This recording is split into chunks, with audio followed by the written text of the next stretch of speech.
Hi, இந்த வீடியோவில் no cost EMI உண்மையிலே நோ காஸ்ட் இஎம்ஐ தானா இல்லை அதில் ஹிடன் சார்ஜஸ்லாம் இருக்குதாங்கிறத ஒரு எக்ஸாம்பிளோட நம்ம பார்க்கலாம்.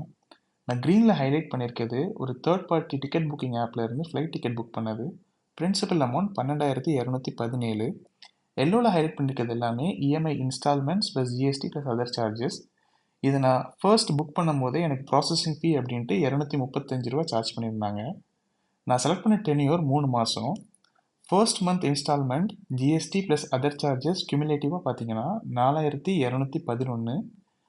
ரெண்டாவது மாதத்துக்கு உண்டான கியூமுலேட்டிவ் சார்ஜஸ் 4,201. மூணாவது மாதத்துக்கு உண்டான கியூமுலேட்டிவ் சார்ஜஸ் 4,191. இந்த பேஜில் நான் கிளியராக ஸ்பெசிஃபை பண்ணியிருக்கேன். எனக்கு காட்டின பிரின்சிபல் அமௌண்ட் 12,217. பட் நான் 3 மாதம் installment plus GST plus other charges எல்லாம் சேர்த்து நான் பே பண்ணது 12,838. ஸோ நான் ரெண்டுத்தையும் சப்ட்ராக்ட் பண்ணேன்னா அடிஷ்னலாக நான் $621 எக்ஸ்ட்ரா பே பண்ணியிருக்கிறேன். ஸோ பேசிக்கலி நோ காஸ்ட் இஎம்ஐனா பிரின்சிபல் அமௌண்ட் ப்ளஸ்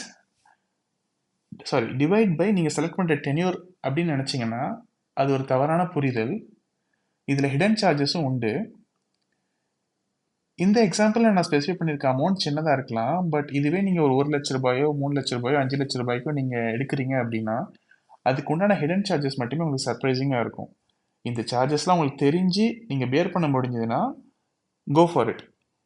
இல்லைனா நீங்கள் இன்ஸ்டன்ட் டிஸ்கவுண்ட்டோ இல்லை கேஷ்பேக் ஆப்ஷன் போடுறது தான் ஒரு நல்ல டிசிஷனாக இருக்கும். தேங்க்யூ.